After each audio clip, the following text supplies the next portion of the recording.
Hello everybody, good evening. আজকে শুরু করব আমরা লেকচার 6।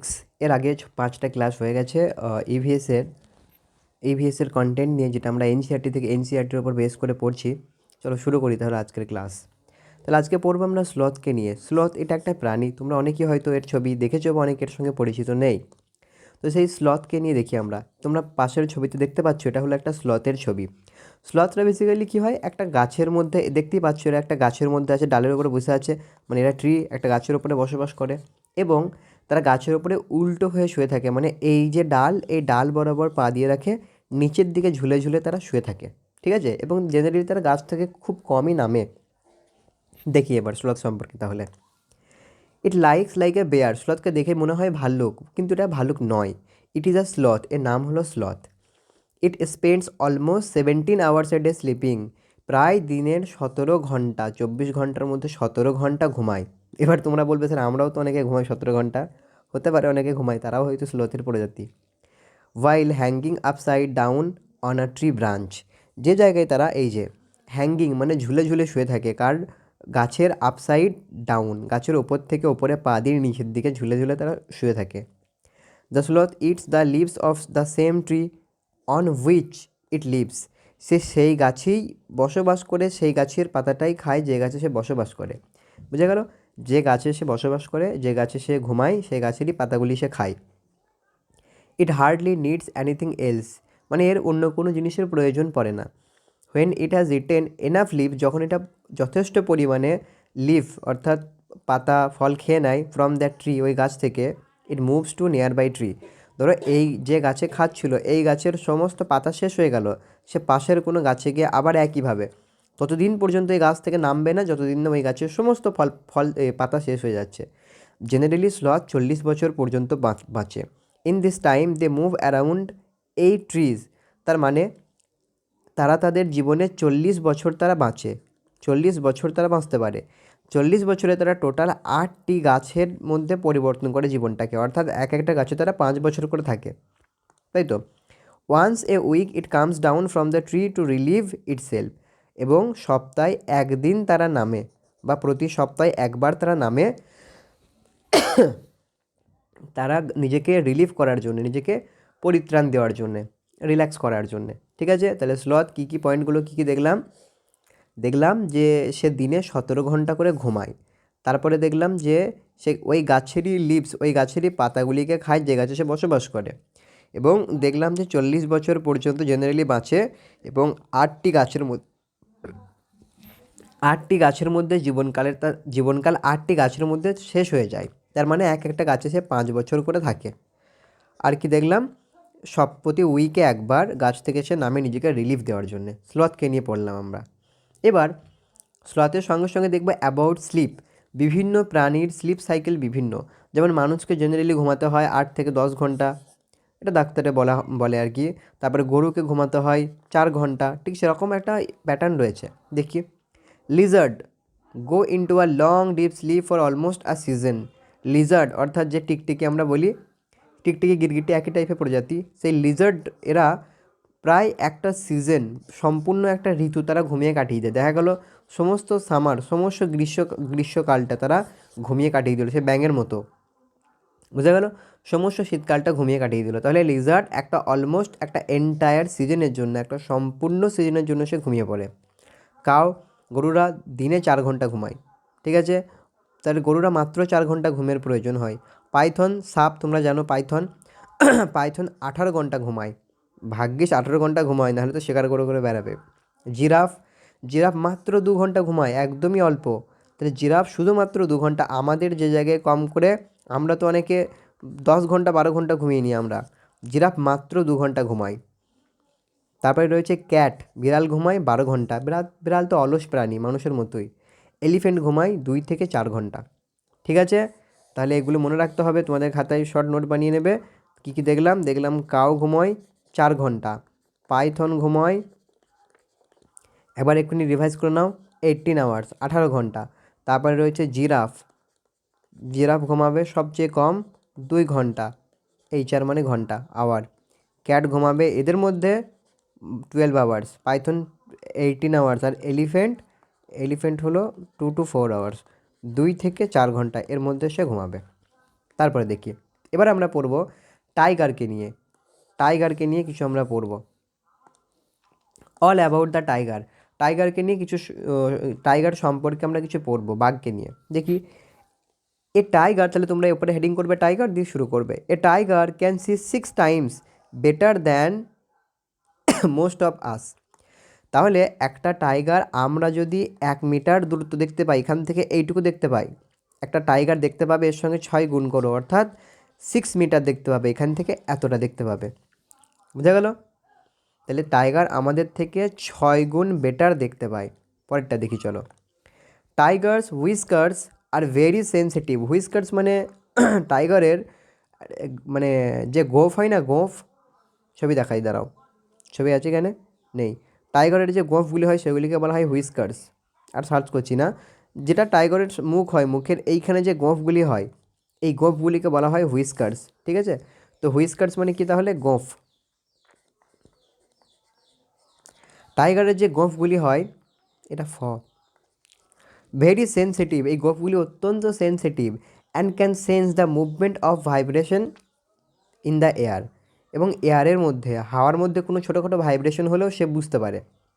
কোনো ঝোপঝাড়ের মধ্যে থাকলো, হালকা এদিক ওদিক মুভমেন্ট হলেও সে তার ওই হুইস্কার্সগুলি, তার গোঁফগুলি এতটাই সেন্সিটিভ যে সেগুলির মাধ্যমে সে বুঝতে পারে যে কোনো কিছু নড়ে উঠলো। তারপরে they help the tiger move in dark and find its prey. এই যে অন্ধকার জায়গায় এর এই হুইস্কারগুলি হেল্প করে যে কোনো তার প্রেকে, প্রে মানে হলো শিকার, যাকে সে শিকার করবে সেই শিকারটাকে খুঁজতে হেল্প করে। কেন? কারণ একটু তো নড়াচড়া করবে, আর নড়াচড়া করলেই তার হুইস্কারটা এত সেন্সিটিভ সে বুঝতে পেরে যাবে। তারপর দেখি a tiger sense of hearing is so sharp that it can make out the difference between the rustling of leaves and sound of animal moving on grass. বলছে টাইগারের হিয়ারিংটা, অর্থাৎ শ্রবণ ক্ষমতাটা, কি লিখবো? শ্রবণ। টাইগারের শ্রবণ ক্ষমতাটা এতটাই বেশি যে এটা ডিফারেন্স করতে পারে রাস্টিং অফ লিভস। দেখবে পাতার, একটা পাতাতে যদি হাওয়া দেয় একটা সরাসরি আওয়াজ হয়, সেই পাতার আওয়াজের মধ্যে, আর যদি একটা sound of animal moving on গ্রাস, যদি একটা ঘাসের ওপরে একটা অ্যানিমেল হাঁটে, সেই দুটো আওয়াজের মধ্যেও সে পার্থক্য বুঝতে পারে। ঠিক আছে? তারপরে দেখি ears of the tiger can move in different direction. টাইগারের কানগুলি বিভিন্ন ডিরেকশনে ঘুরতে পারবে। ঠিক আছে?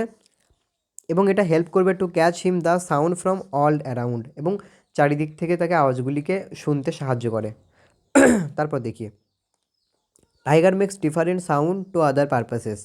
আগেরটা পড়েছিলাম আমরা যে বিভিন্ন প্রাণী বিভিন্ন পারপাসে আলাদা আলাদা সাউন্ড করে, টাইগারও তাদের মধ্যে একটা।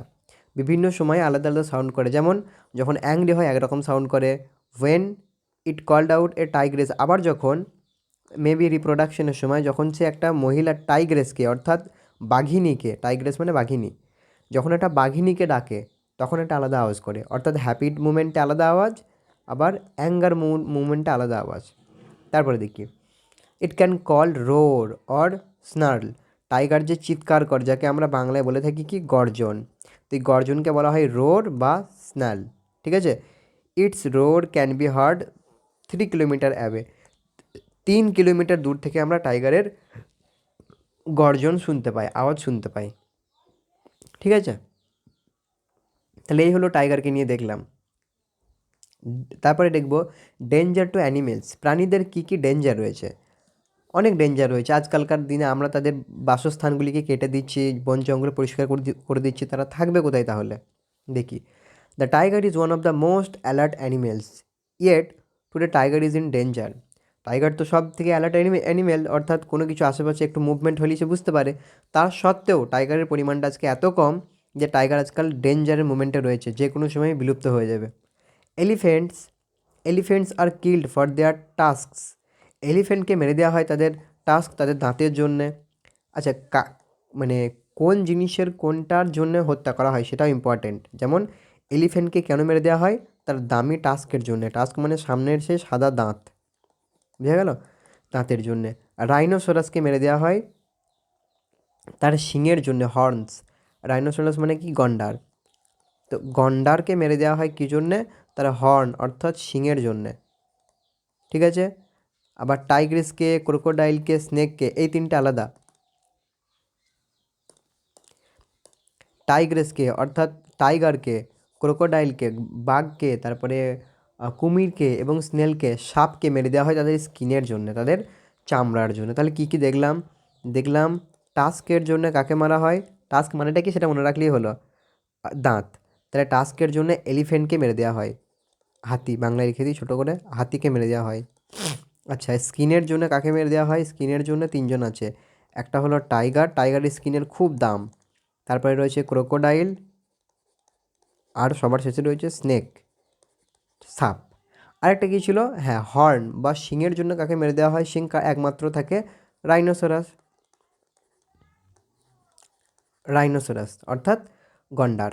চলো তারপরে দেখি মাস্ক ডেয়ার, এক ধরনের মানে হরিণের যে মাস্ক হয়, যে নাভির কাছে যে জায়গাটা থাকে না, সেই নাভির জায়গা থেকে এক ধরনের লিকুইড বের হয়, সেই লিকুইডটা অত্যন্ত, সেখান থেকে খুব দামি পারফিউম তৈরি হয়। ওই জন্যে musk deer are kill to just make a little scent from it musk. অল্প কিছু সেন্ট তৈরি করে, মানুষ এতটাই নিষ্ঠুর যে অল্প কিছু সেন্ট পারফিউম তৈরি করার জন্যে মাস্ক, মানে ওই মাস্ক ডেয়ারের, মাস্ক মানে হলো নাভি, মাস্ক ডেয়ারকে মেরে দেয় তার নাভি থেকে অল্প লিকুইডটা নেওয়ার জন্য, যে থেকে দামি সেন্ট তৈরি হয়। মানুষ কত নিষ্ঠুর। Some forest are protected by our government, these are, কিছু ফরেস্ট যেগুলি আমাদের গভর্নমেন্ট প্রোটেক্ট করে, সেই কিছু এক্সাম্পল দিয়েছে। জিম করবেট ন্যাশনাল পার্ক, যেটা রয়েছে উত্তরাখণ্ডে, মনে রাখবো জিম করবেট ন্যাশনাল পার্ক উত্তরাখণ্ডে। ঘানা ন্যাশনাল পার্ক ভারতপুর, এটাও রয়েছে রাজস্থানে, ঠিক আছে। তাহলে জিম করবেট রয়েছে উত্তরাখণ্ড, ঘানা ন্যাশনাল পার্ক ওটা রয়েছে রাজস্থানে। In this areas nobody can hurt animal or destroy the jungle, এই এরিয়াতে অ্যালার্ট করে দেওয়া আছে যে যেহেতু এটা গভর্নমেন্ট প্রোটেক্টেড, গভর্নমেন্ট এটাকে প্রোটেক্ট করছে, ওই জন্যই এরিয়াতে না কেউ টাইগার কেন, যে কোনো প্রাণীকে না কেউ মারতে পারবে, না কেউ ডেস্ট্রয় করতে পারবে, ধ্বংস করতে পারবে। তারপরে দেখি এনসিআরটি বইয়েরই একটা গল্প হলো এ স্নেক চার্মার্স স্টোরি। একটা স্নেক চার্মার্স মানে কি সাপুড়ে, তাই তো, স্নেক চার্মার্স মানে কি সাপুড়ে। আমি গল্প পড়েছিলাম ছোটোবেলায়, ভুলে গিয়েছি আমি নামটা, বাপুরাম সাপুড়ে। চলো দেখি সাপেরাস are called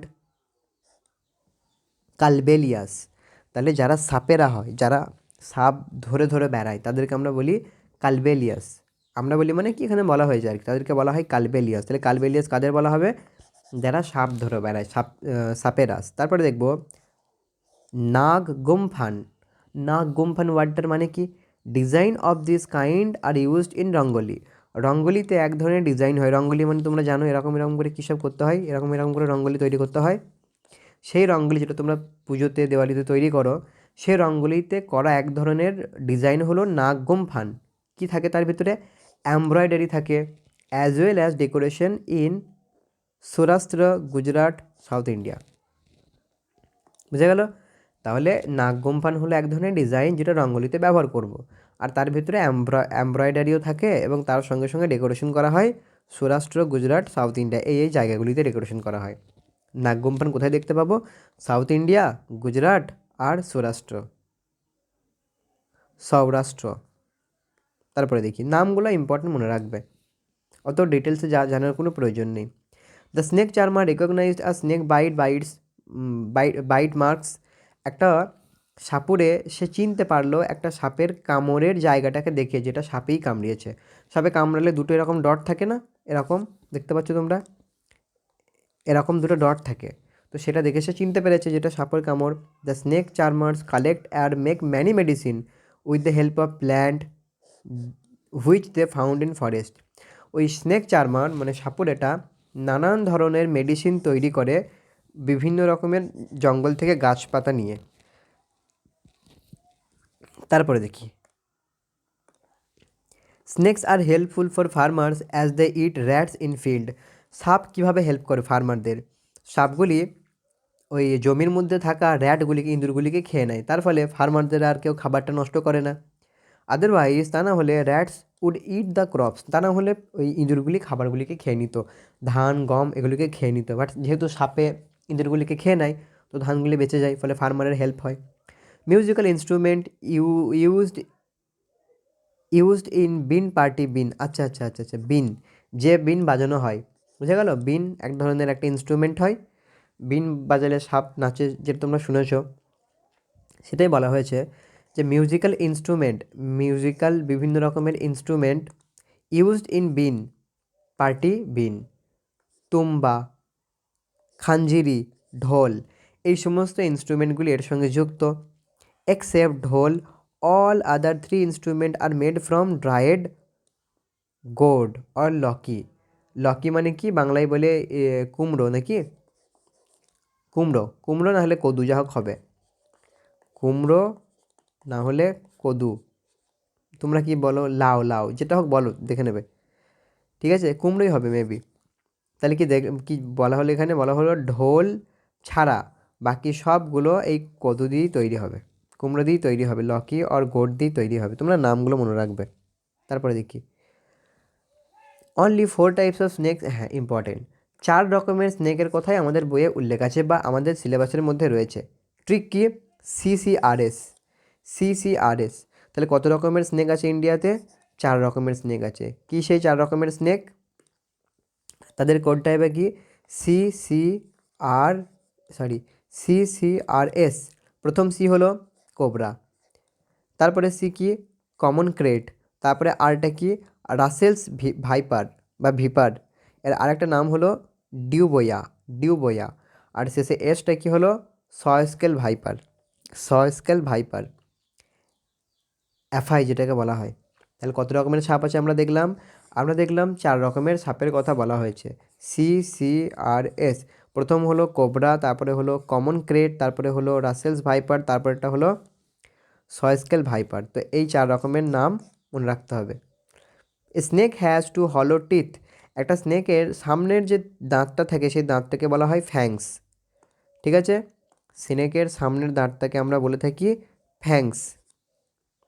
the poison enters the person's body through this fangs, এই যে ফ্যাং, যে দুটো দাঁত দিয়ে এরকম ছোবলটা বসায়, সেই দুটো দাঁতের মাধ্যমেই পয়জনটা আমাদের শরীরে যায়। The medicine for snake bite is made from the snake's poison, সাপের কামড়ের জন্য ওষুধটা সাপের পয়জন থেকেই তৈরি হয়। And it is available in all government hospital, সমস্ত গভর্নমেন্ট হসপিটালে সাপের ওষুধ থাকে, মানে সাপে কামড়ানোর ওষুধ থাকে। তারপরে দেখব from testing to digesting, test করা থেকে হজম করা। Experiment by doctor Beaumont on his patient Martin, তাহলে এই যে গল্পটা রয়েছে এটা ডক্টর বিউমট একটা এক্সপেরিমেন্ট করেছিল তার একটা পেশেন্ট মার্টিনের মধ্যে। কি সেই দেখি সেটা। Our stomach temperature is about 30 degree, important, আমাদের স্টোমাক বা আমাদের ওই কি বলবো, পেটের ভিতরে যে টেম্পারেচার থাকে সেটা হলো 30 ডিগ্রি। এবং আমাদের পেটে যদি এটা হিউম্যান বডি হয়, এখান থেকে তো পেট শুরু হয়ে যাবে আমাদের, তো এই যে এই পেটের ভিতরে কিছু অ্যাসিড থাকবে, ঠিক আছে, এই জায়গাটা টেম্পারেচারটা হলো 30 ডিগ্রি সেলসিয়াস। তো সাপোজ আমি এটা বলে দিচ্ছি আর কি, সাপোজ আমরা কিছু খেলাম, ধরো আমরা একটা রুটি খেলাম, ঠিক আছে, আমরা একটা রুটি খেলাম, এই রুটিটা খাওয়ার পরে যেটা যখন পেটে যাবে, তো এই অ্যাসিডটা এই রুটিটাকে পচানোর চেষ্টা করবে, তার ফলে রুটিটা হজম হবে। এবার ধরো তুমি রুটি খাওয়ার সঙ্গে সঙ্গে অনেকটা পানি খেয়ে নিলে, তাহলে এখানে অ্যাসিডের পরিমাণটা কমে যাবে, পানির পরিমাণটা বেড়ে যাবে। যেহেতু পানির পরিমাণটা বেড়ে যাবে, ওই জন্য রুটিটাকে আর পচাতে পারবে না, ওই জন্য খাবারটা হজম হয় না, অম্বল হয়। তো এই জন্যই ডাক্তারে বলে যে খাবার সময় বেশি পানি খাবে না, খাবার সঙ্গে সঙ্গে পরে বেশি করে পানি খাবে, বাট সঙ্গে সঙ্গে খেলে অ্যাসিডটাকে নষ্ট করে দেয়, ফলে খাবারটা হজম হয় না। দেখি আমরা তারপরে, তাহলে একটা জুস থাকে বললাম আমাদের শরীরের পেটের মধ্যে, স্টোমাকের মধ্যে, যেটা হলো অ্যাসিডিক ইন নেচার, অ্যাসিড সেটা। মোস্ট রাইস গ্রোস, তারপরে কি বলা হয়েছে, রাইস নিয়ে দেখবো তারপরে আমরা, বলা হয়েছে বেশিরভাগ রাইস মানে ধান তৈরি হয় কালাহান্ডি ডিস্ট্রিক্ট, উড়িষ্যাতে, উড়িষ্যার কালাহান্ডি ডিস্ট্রিক্টে খুব বেশি পরিমাণে রাইস তৈরি হয়। তারপরে দেখি rice is even sent to other state from here, অবশ্যই এই রাজ্য থেকে অন্য জায়গায় রাইস পাঠানো হয়। তারপরে despite of that much production of rice there are many poor people in Kalahari, বলছে কালাহারিতে এত বেশি পরিমাণে ধান তৈরি হলেও অনেক লোক রয়েছে যারা গরিব, খেতে পায় না ঠিকঠাক। Muslin cloth is use to strain something, কোনো কিছু ধরো ছাকা হয়, যেমন ধরো ওই মিষ্টির আগে ছানাটাকে দেখবে ছেঁকে নিয়ে মিষ্টি তৈরি করে, তো সেক্ষেত্রেও যে কাপড়টা ব্যবহার করা হয় সেই কাপড়টা হলো মুসলিন ক্লথ, ঠিক আছে, স্ট্রেন মানে হলো ছাকা, কোনো কিছু ছাকার জন্য আমরা ওই মুসলিন ক্লথ ব্যবহার করে থাকি। তারপরে একটা শহরের টাউনের নাম দিয়েছি যেটা রয়েছে অন্ধ্রপ্রদেশ। টাউনের নামটা কি? ATREY, অ্যাট্রেপুরাম। উচ্চারণটা ভুলভাল হতে পারে, বাট মনে রাখবে, যেহেতু সাউথের স্পেলিং তো আমরা ভুল করেই থাকি। অ্যাট্রেয়াপুরাম, অ্যাট্রেয়াপুরাম রয়েছে অন্ধ্রপ্রদেশ। এ। তারপরে দেখি, glass jar and bottles are dried well in the sun. দেখো, যখনই আমরা কোনো ধরো একটা আচার তৈরি করলাম, সেই আচারটাকে আমরা যখন গ্লাসের মধ্যে বা জারের মধ্যে, জার মানে কি কাঁচের কোটো হতে পারে, তো এর মধ্যে যখন রাখবো তার আগে কি এর ভিতরে যে জলটা থাকে, জলটা শুকোতে হয় না? শুকাতে হয়। কেন কি? জার্মস থাকবে, তা না হলে ভাইরাস ঢুকে যাবে। তো ওই যে শুকায়, সেটা কেমনভাবে, এটাই বলা হয়েছে যে গ্লাস জার অথবা বোতল আমরা সেগুলিকে শুকিয়ে নিই সূর্যের আলোতে, before filling them with pickle, such so that no moisture left in them. আচারে পরিপূর্ণ করার আগে আমরা সেটাকে শুকিয়ে নিই, যাতে তার ভিতরে আর কোনো ময়েশ্চার না থাকে। ময়েশ্চার মানে আর্দ্রতা, মানে হলো ওয়াটার অ্যাকচুয়ালি। ময়েশ্চার মানে হলো ওয়াটার, আর কোনো ওয়াটার না থাকে। তারপরে দেখি, give the below are some food items. নিচে কিছু ফুড আইটেমসের কথা বলা হয়েছে, এবং simple method by which this could be kept for 1 to 2 days। এবং মেথডটা বলো, যে মেথডের মাধ্যমে এই খাবারগুলিকে আমরা 1 থেকে 2 দিন করে রাখতে পারবো, যেন খাবারটা নষ্ট না হয়। মনে করে দেখো তো, তোমরা ইভিএসে কি পড়েছিলে? তোমাদের পড়াটা হয় থিম ওয়াইজ। কতগুলি থিম ছিল? 6টা থিম ছিল। তার মধ্যে সবার শেষে ছিল, বা সবার মাঝখানে ছিল ফুড। ফুডের মধ্যে একটা থিম কী ছিল? ছিল যে প্রোটেক্ট টেকনিক, তাই না? কীভাবে সেই খাবারটাকে আমরা প্রোটেকশন করে রাখবো, কনজার্ভ করে রাখবো, তাই তো? টেকনিক, যাতে খাবারটা নষ্ট না হয়। তো এখানে ওইটার মধ্যে আসছে। তো এখানে মিল্ক, মিল্ক কীভাবে আমরা বাঁচিয়ে রাখবো? বয়েল ইট, এটাকে ফুটাতে হবে। বয়েল মানে কি? ফুটানো, মানে আগুনে দিয়ে ফোটাতে হবে, তার ফলে মিল্কটা পচবে না, ঠিকঠাক থাকবে। কুকড রাইস, রান্না করা ভাত কি করব? Put it in a Baul and keep the Baul in a container with some water. অর্থাৎ অ্যাকচুয়ালি কুকড রাইসটাকে জল দিয়ে দাও। যদি জল দিয়ে দাও এবং পাত্রটা সহ জলের উপর রাখো, তাহলে ঠিকঠাক থাকবে। মানে যেটাকে বলি পান্তা ভাত, সেটা করো। গ্রিন করিয়েন্ডার বা ধনিয়া বা ধনেপাতা, wrap in a damp cloth, একটা ভিজে কাপড়ের মধ্যে জড়িয়ে রেখে দাও, তাহলেই এটা ঠিকঠাক থাকবে, নষ্ট হবে না। তাহলে এই জিনিসটা তোমরা শিখে নিলে অনেকের হেল্প হবে। ধনে বাড়িতে শুকিয়ে যায়, কি করব আমরা? একটা ভিজে কাপড়ের মধ্যে দিয়ে ওটাকে জড়িয়ে রেখে দিতে হবে। তারপরে অনিয়ন, পেঁয়াজ, গার্লিক, আদা, রসুন, জিঞ্জার মানে আদা, যাই হোক। তাহলে পেঁয়াজ, তারপরে রসুন, এগুলি কিপ ইট ড্রাই প্লেস, একটা ওপেন ড্রাই প্লেস মানে ফাঁকা এবং শুকনো জায়গায় রেখে দাও। দেখলাম কার টেকনিক কী। তারপরে দেখব এমন কিছু প্ল্যান্টকে নিয়ে, এমন কিছু গাছকে নিয়ে যারা পোকামাকড় ধরে ধরে খায়। যারা কি খায়? পোকামাকড়, অ্যানিমেল, ইনসেক্ট ভালো হবে, পোকামাকড় ধরে ধরে খায়। সেই গাছটার নাম কি? পিচার হান্ট, যাকে বলা হয়। একটা নাম হলো পিচার হান্ট, অর্থাৎ পিচার মানে কলসি, কলসির মতো পিচার প্ল্যান্ট, কলসির মতো একটা প্ল্যান্ট। এটারই আরেকটা অন্য নাম হলো, যেটা ভালো নাম, সেটা হলো নেপেনথিসিস। নেপেনথিস, THEAC, নেপেনথিস। ঠিক আছে, নেপেনথিস। দেখি তাহলে, there is some plant with wrap and eat frog, insect and even mice. বাবা বলছে এক ধরনের গাছ আছে যেটা ট্র্যাপ করে নেয়, মানে আটকে নেয় কাকে কাকে? ফ্রগ, ব্যাঙকে, ইনসেক্ট, পোকামাকড়কে, ইভেন মাইস, ইঁদুরের ছোটো ছোটো বাচ্চাগুলিকে। এই গাছটার নাম হলো পিচার প্ল্যান্ট বা নেপেনথিস। এই ধরনের গাছ আমরা দেখতে পাই অস্ট্রেলিয়াতে, ইন্দোনেশিয়াতে, মেঘালয়ে, ইন্ডিয়ার। তাহলে অস্ট্রেলিয়া, ইন্দোনেশিয়া আর ভারতের মধ্যে মেঘালয় দেখতে পাই। এটা ইম্পর্টেন্ট। ভারতের কোথায় দেখতে পাই? মেঘালয়ে দেখতে পাই। এর মধ্যে একটা পিচারের মতো, একটা কলসির মতো দেখতে পাচ্ছ, কলসির মতো একটা জায়গা রয়েছে, ঠিক আছে? একটা শেপ রয়েছে, যেটাকে মাউথ বলা হয়। এটা হলো মাউথ বা মুখ। এই দিকেই পোকামাকড়গুলি প্রবেশ করবে। The plant has a special smell that attracts insect. এই গাছের খুব সুন্দর একটা স্মেল থাকে, সুগন্ধ থাকে। যেই সুগন্ধটা শুকে এই পোকাগুলি এর কাছে আসে।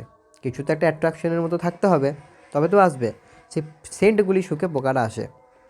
When the insect land on the mouth of the plant, যখন এই পোকাগুলি এইখানে ল্যান্ড করে মুখের কাছে, ইট গেটস, দাঁড়া আমি এটাকে কালো নিয়ে নিই, এই যে এখানে যখন তারা চলে আসে, it gets trapped and can not go out even the clever two hunt. বুঝে গেল? তখন তারা আর বাইরে বের হতে পারে না। কতটা বুদ্ধিমান, কতটা ক্লেভার এই গাছটা, সেটাই বলা হয়েছে। তাহলে এখান থেকে প্রশ্ন এটাই হবে যে নেপান্থিস কথাটার মানে এটা কোন গাছের সঙ্গে যুক্ত, আর এটা কোথায় ইন্ডিয়ার রয়েছে? মেঘালয়া। তারপরে দেখি, তোমরা অনেকে জুতো পরো, স্যান্ডেল থাকে না, জুতো পরো, কিটক্যাট, কী বলে, কিটক্যাট নয়, কী জুতো বলে এটাকে, কিটো, যাই হোক। তো এই জুতোর এই জায়গাটা তোমরা খেয়াল করে দেখেছো? এই জায়গাটা তোমরা দেখবে, এটা এইটা নিয়ে এখানে দেবে, অটোমেটিক লেগে যাবে, আবার টানবে চ্যাট চ্যাট করে আওয়াজ হয়। তো এই যে চ্যাটচ্যাটে এই জিনিসটা আর এই জিনিসটা, এই যে চ্যাটচ্যাটে, দাঁড়াও কালিটা চেঞ্জ করি, এই জিনিসটা আর এই জিনিসটা, এই যে চ্যাটচ্যাটে যেটা খোলে আর লাগে, কোনো চেনও নয়, কোনো হুকও নয়, কিন্তু লেগে থাকে, সেইটার নামটা কি আর সেটা কে তৈরি করেছে? তো এই যে জিনিসটা চ্যাটচ্যাটে, 1 মিনিট দাঁড়াও, দেখো, তাহলে এই যে চ্যাটচ্যাটে জিনিসটা, এটার নাম হলো ভেলক্রো। এটার নামটা কি? ভেলক্রো। ভেলক্রো কে তৈরি করেছে? ভেলক্রো তৈরি করে, এটার নাম হলো ভেলক্রো। ভেলক্রো তৈরি করেছে জর্জ মেস্ট্রাল। কে তৈরি করেছে? জর্জ মেস্ট্রাল। এবার একটা গল্প রয়েছে, শোনো। একদিন জর্জ মেস্ট্রাল, 1948 সালে ঘটনাটা ঘটছে। একদিন তিনি সেই তার একটা ডগ ছিল, ডগটাকে নিয়ে হাঁটতে বের হয়। কিছুক্ষণ যাওয়ার পরে সে দেখতে পায় তার ক্লথে, তার জামা কাপড়ে এবং তার ডগের বা কুকুরের লোমের মধ্যে কিছু জিনিস আটকে গেছে, হুকের মতো কিছু বীজ আটকে গেছে। দেখবে এক ধরনের গাছ হয়, এক ধরনের ছোটো ছোটো ঘাস হয়, গেলে হুকের মতো আটকে যায় জামাতে। সে সেই জিনিসটাকে মাইক্রোস্কোপে নিয়ে দেখে। দেখার পরে সে দেখে ছোট্ট ছোট টিনি হুক রয়েছে, ছোট্ট ছোট হুক রয়েছে, ঠিক আছে? সেই হুকগুলি আটকে যাচ্ছে জামাতে আর গরুর কুকুরের এতে লোমে, ঠিক আছে? এই জিনিস থেকেই মেস্ট্রালের মাথায় একটা আইডিয়া আসে, সে ভেলক্রো তৈরি করবে। তাহলে ভেলক্রো মানে কি বললাম? যেটা তোমরা দেখলে এই ক্যাচকুচে ওই জিনিসটা, ঠিক আছে?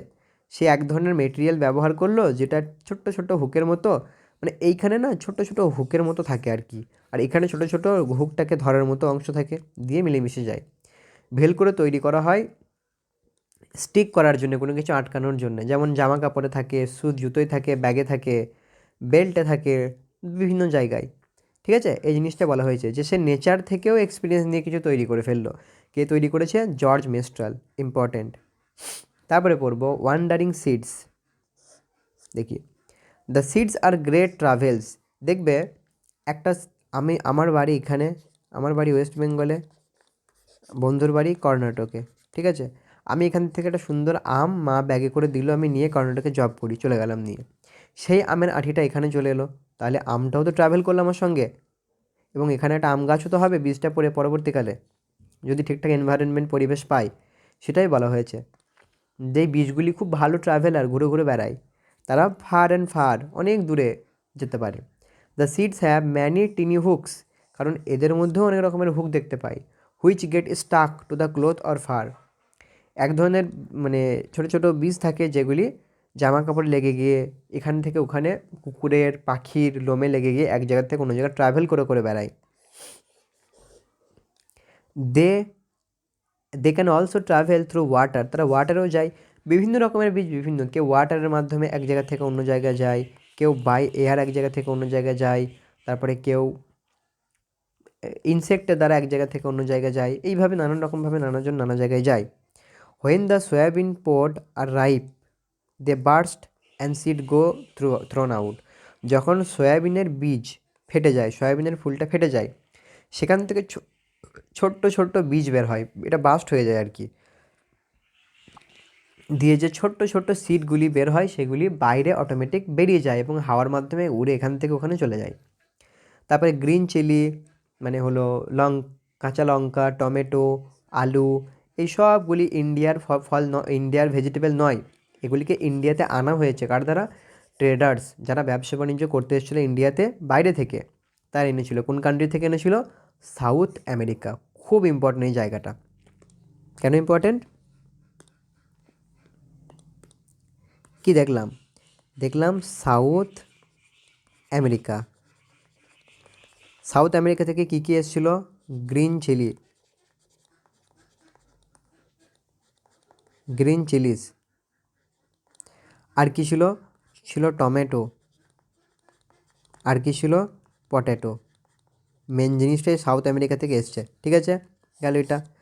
আর কি দেখব, ইউরোপ থেকে কি কি এসছে? ক্যাবেজ আর পি। তাহলে ইউরোপ থেকে এসছে ক্যাবেজ মানে বাঁধাকপি, আর পি মানে হলো মটর দানা। আর আফ্রিকা থেকে কী কী এসছে?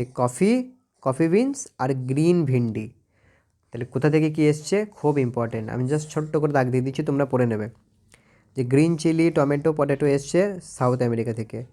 ইউরোপ থেকে এসছে ক্যাবেজ আর পি মটর। আফ্রিকা থেকে এসছে কফি বিনস আর গ্রিন ভিন্ডি।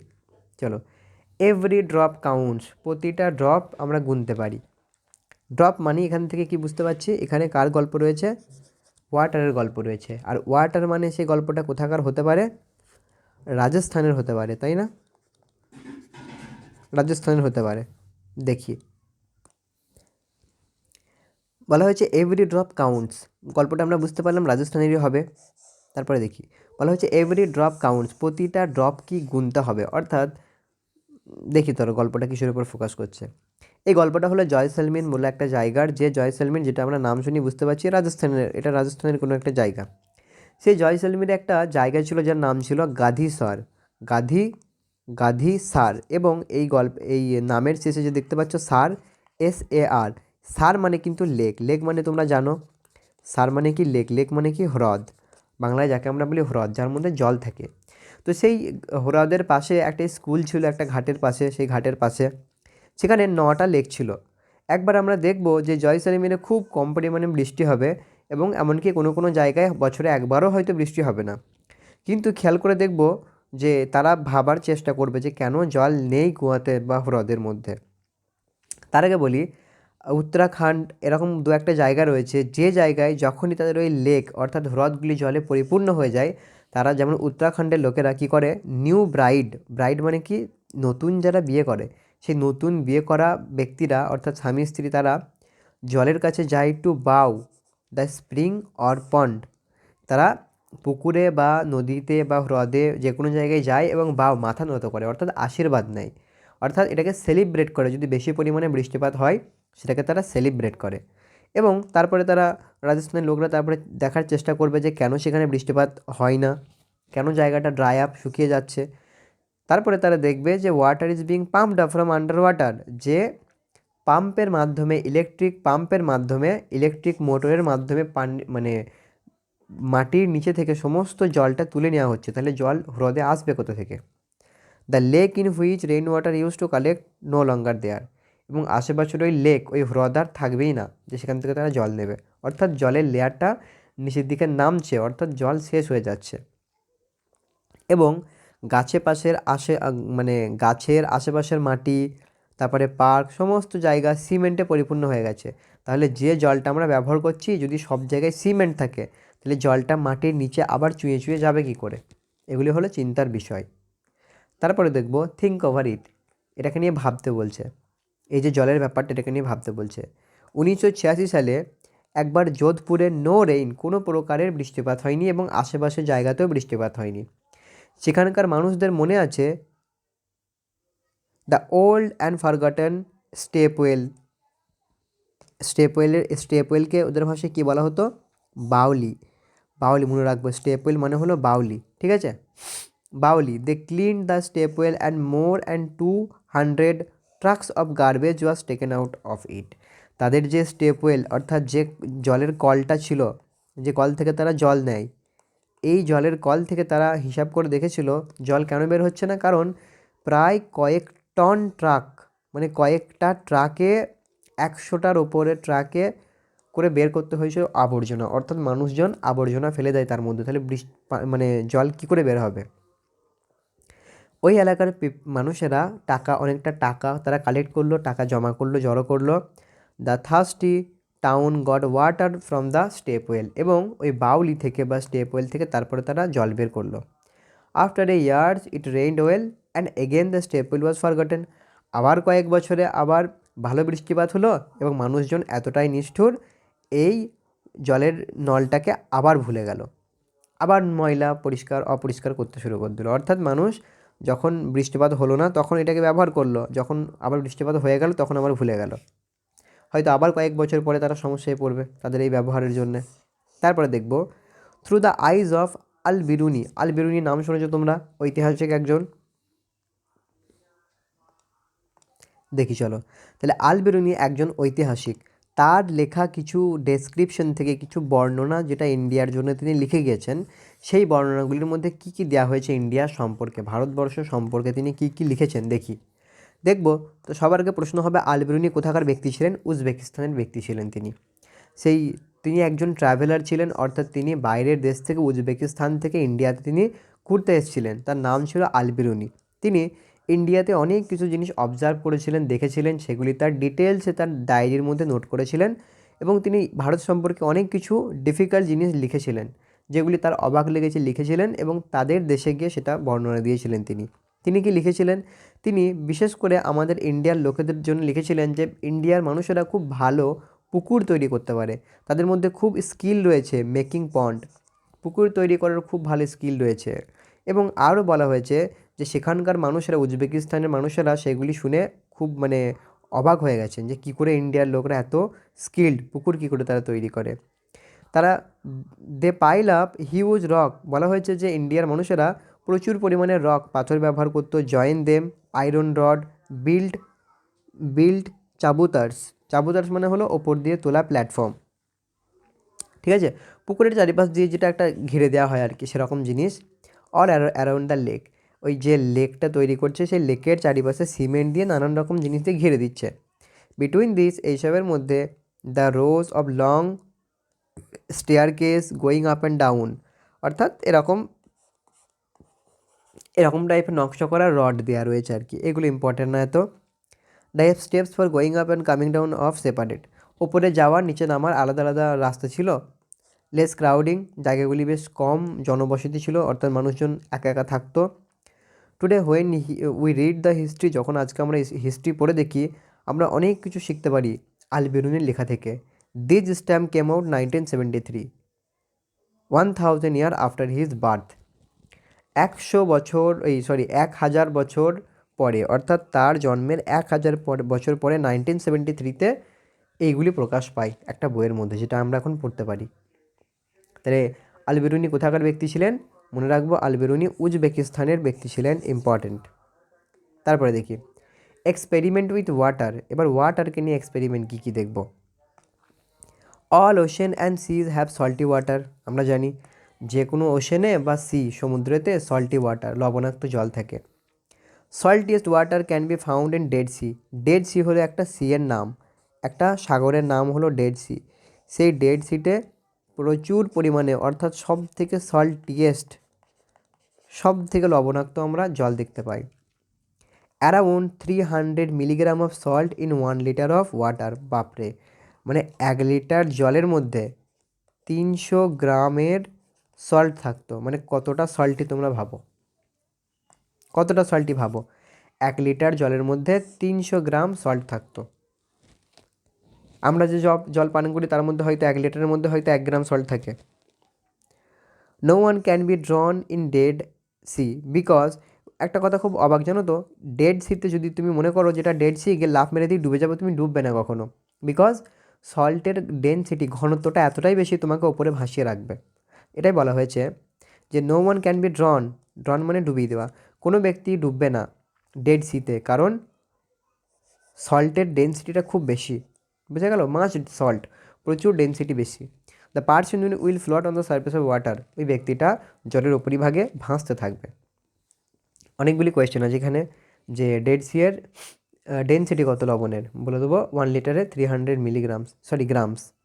তারপরে পড়বো আমরা ডান্ডি মার্চ সম্পর্কে। ডান্ডি মার্চ মানেই গান্ধীজি। দেখি গান্ধীজির সম্পর্কে কি বলা হয়েছে। দেখো ডান্ডি অভিযান সম্পর্কে, ডান্ডি মার্চ সম্পর্কে আমরা পড়বো। মার্চ মানে কি? অভিযান। অর্থাৎ যখন আমাদের দেশে যখন ইংলিশ ম্যানরা যখন ছিল, অর্থাৎ ইংরেজরা যখন ছিল, তো ইংরেজরা আমাদের দেশে থাকার সময় নানান রকমের উল্টোপাল্টা নিয়ম তৈরি করত। তার মধ্যে একটা হলো যে তারা কি বলছে যে সল্ট, সমুদ্র থেকে যে লবণটা আমরা গ্রহণ করি, সেই লবণেও তারা ট্যাক্স লাগাবে। অর্থাৎ ইন্ডিয়ার কোনো ব্যক্তি যে সেই লবণটা সমুদ্র থেকে তুলে ব্যবহার করবে, ব্যবসা করবে, নেবে, হবে না। তারা কি বলতো? তারা বলতো ট্যাক্স দাও আমাদেরকে আগে, তারপরে। এবার এখানে গান্ধীজির মতবাদ হলো যে নেচার, প্রকৃতি যে জিনিসটা আমাদেরকে ফ্রিতে ধরো তোমাকে কেউ বললো যে আজ থেকে ওয়াটারে ট্যাক্স দিতে হবে, কেউ কি মানবে? মানবে না। তো বলা হয়েছে যে নেচার, প্রকৃতি যে জিনিসটা আমাদেরকে ফ্রিতে দিচ্ছে তাতে কেন আমরা ট্যাক্স দেবো? সেই জন্যে গান্ধীজি কী করেছিলেন? ডান্ডি থেকে, সরি, আমেদাবাদ থেকে আমেদাবাদ থেকে তিনি ডান্ডি পর্যন্ত, একটা জায়গার নাম, ডান্ডি পর্যন্ত তিনি পদযাত্রা করেছিলেন। কার কার সঙ্গে? তার কিছু সহপাঠী সহকর্মীদেরকে নিয়ে। ঠিক আছে, এইটা কি বলা হয়? ডান্ডি মার্চ। এবং তিনি বলেছিলেন যে নুন তো আমাদের প্রকৃতি দান করে, আমরা কেন ট্যাক্স দেবো? বুঝে গেল? তাই দেখি, the incident took place in 1930, 1930 সালে ডান্ডি অভিযান হয়েছিল, ডান্ডি মার্চ হয়েছিল, যখন ইন্ডিয়া ইন্ডিপেন্ডেন্ট ছিল না, ইন্ডিয়া স্বাধীন হয়নি। ব্রিটিশরা আমাদের দেশে রাজত্ব করতো এবং তারা একটা ল, অর্থাৎ আইন বানিয়েছিল যে did not allow people to make salt themselves. মানুষজন নিজেরা নুন তৈরি করতে পারবে না, কারণ তারা একটা হেভি ট্যাক্স লাগিয়ে দিয়েছিল আমাদের উপরে। এবং বলা হয়েছিল people could not make salt even for use at home. এমনকি ব্যবসার জন্য নুন তো তৈরি করতে পারবেই না, তোমরা বাড়িতে যদি দুটো নুন নিয়ে খাবে সেই নুনটাও তোমাদেরকে নিতে দেওয়া হবে না, সেই নুনটা নিতেও তোমাদেরকে ট্যাক্স দিতে হবে। এটা অত্যন্ত বাড়াবাড়ি ছিল। তখন গান্ধীজি বলল, how can anyone live without salt? কী করে কোনো ব্যক্তি বিনা নুনে বেঁচে থাকবে? গান্ধীজি বলেছিল, how can a law not allow us to use freely what nature given? যে জিনিসটা আমাদেরকে প্রকৃতি অলরেডি দিয়ে দিয়েছে সেই জিনিসটা কি করে কেউ আমাদেরকে না দেয়? তারপরে গান্ধীজি তার কিছু মানে সেভারেল আদার পিপল, অন্যান্য ব্যক্তিদেরকে নিয়ে একটা লম্বা যাত্রা, লং ওয়াক, লম্বা যাত্রা শুরু করলেন ফ্রম আমেদাবাদ টু ডান্ডি। আমেদাবাদ থেকে ডান্ডির ওই সমুদ্রের তীর পর্যন্ত। এবং তিনি প্রোটেস্ট করেছিলেন এই আইনের বিরুদ্ধে। ঠিক আছে, এই আইনের বিরুদ্ধে তিনি প্রোটেস্ট করেছিলেন এই আইনের বিরুদ্ধে। এবার এটাই হলো ডান্ডি মার্চ।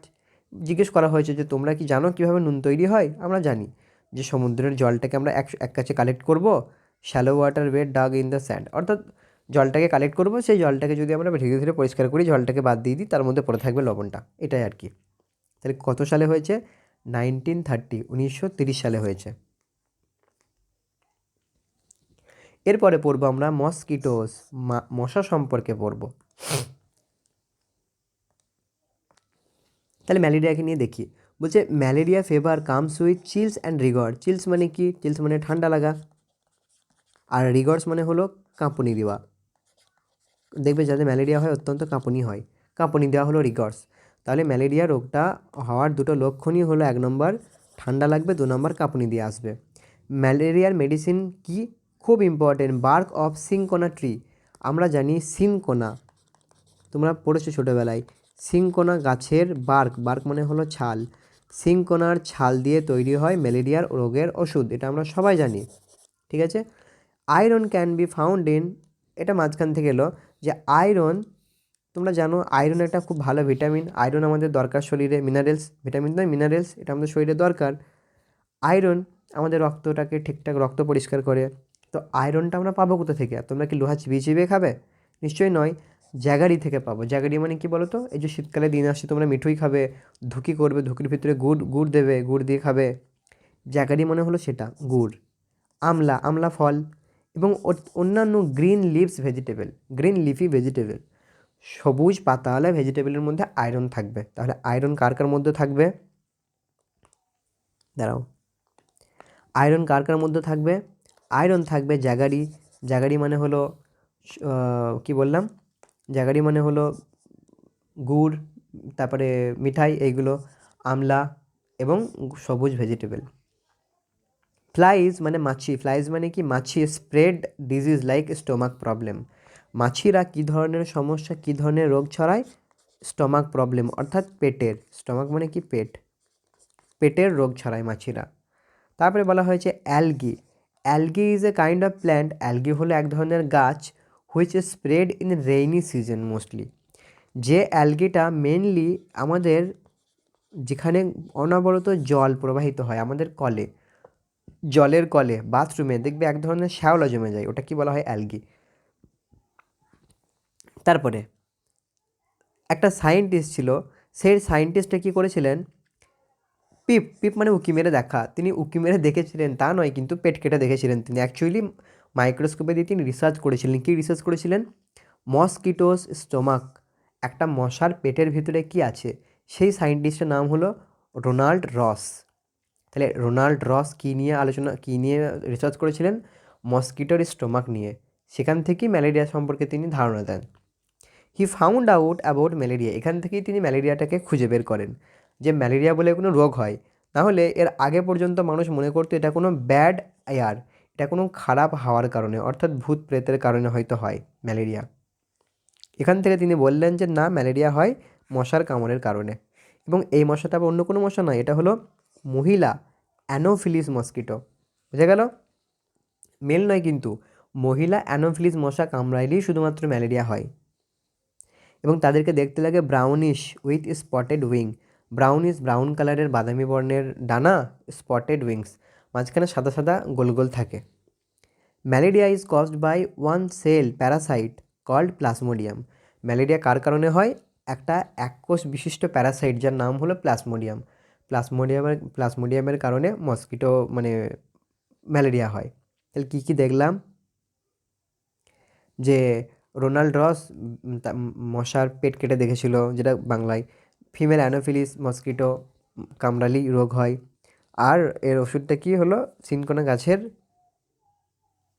বার্ক। তারপরে পড়বে অ্যানিমিয়া।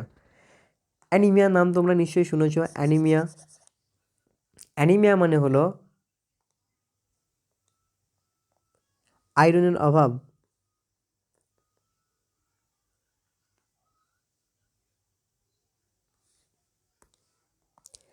তাহলে কি বললাম? অ্যানিমিয়া মানে হলো আয়রনের অভাব। যে সমস্ত বাচ্চাদের অ্যানিমিয়া হয় তাদেরকে আমরা আয়রনের ট্যাবলেট দিয়ে দিই। খতম কাহিনী, এইটুকুই। অ্যানিমিয়া মানে হলো আয়রনের অভাব, ল্যাক অফ আয়রন। শরীরে আয়রন না থাকলে অ্যানিমিয়া রোগ হয়, যাদের হয় তাদেরকে আমরা আয়রনের গলি দিয়ে দিই। ঠিক আছে? আর দিল্লিতে স্কুলগুলিতে রিসার্চ করে দেখা হয়েছিল যে অনেক বাচ্চাদের অ্যানিমিয়া রোগ রয়েছে। সো তাদের অ্যানিমিয়া কী কী করে? তাদেরকে মন দিয়ে পড়াশোনা করতে দেয় না, তাই তাদেরকে আয়রনের ট্যাবলেট দেওয়া হতো। ঠিক আছে? তারপরে দেখবো medicine of malaria, medicine for malaria, ম্যালেরিয়া রোগের ঔষধি সম্পর্কে দেখি। আগেকার দিনে the dried and powder bark of cinchona গাছের চামড়া বা ছালকে শুকিয়ে পাউডার বানানো হতো, পিস পিস করে পাউডার বানানো হতো, এবং সেটাকে ব্যবহার করা হতো ম্যালেরিয়ার ওষুধ হিসেবে। Earlier people use to boil the bark powder and strain the water which given to patient, now tablets are made of this. আগেকার দিনে ওই যে সিনকোনা, এটাকে শুকিয়ে তারপর এটার পাউডার তৈরি করা হতো, সেগুলি পেশেন্টকে দেওয়া হতো। আজকালকার দিনে এটার পরিবর্তে চলে এসেছে মেডিসিন, অত আর কিছু করতে হবে না, এটা গলি নিয়ে নাও, ঠিক হয়ে যাবে। ঠিক আছে? তারপরে দেখব আপ ইউ গো, এটা একটা চ্যাপ্টার নাম। এই চ্যাপ্টারে আমরা পড়বো যে একটা লিডার হওয়ার জন্য কী কী কোয়ালিটি লাগে। প্রতিটা বাচ্চাই একটা লিডার, তো সেই লিডার হওয়ার জন্য কী কী কোয়ালিটি লাগে, একটা লিডারের মধ্যে কী কী গুণ থাকা প্রয়োজন, এটা থেকেও কোয়েশ্চেন এসছে। ঠিক আছে? তো লিডারের মধ্যে কী কী গুণ থাকা প্রয়োজন? 1 number, help others in carrying their bag. ধরো এটা একটা মাউন্ট এভারেস্ট, তোমরা এখানে উঠছো তোমরা এই ওপর দিক দিয়ে। এবার ভাবো তুমি, লিডার কী করবে?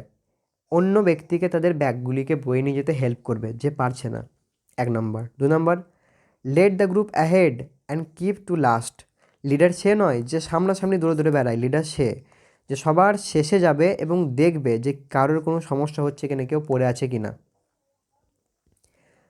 Help those who cannot climb properly, সেই সমস্ত ব্যক্তিকে হেল্প করবে যে ওপরে উঠতে পারছে না প্রপারলি, তাকে লিডার হেল্প করবে।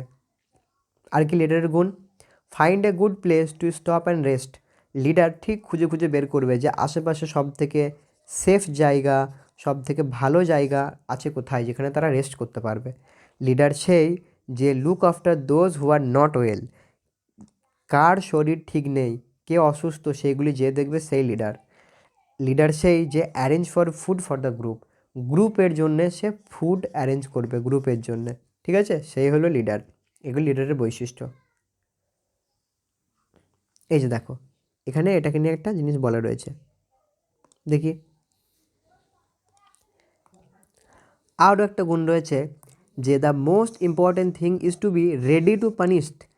সব থেকে ইম্পর্ট্যান্ট জিনিস, লিডারকেও রেডি থাকতে হবে পানিশমেন্ট পাওয়ার জন্য, শাস্তি পাওয়ার জন্য, even when someone else have made a mistake.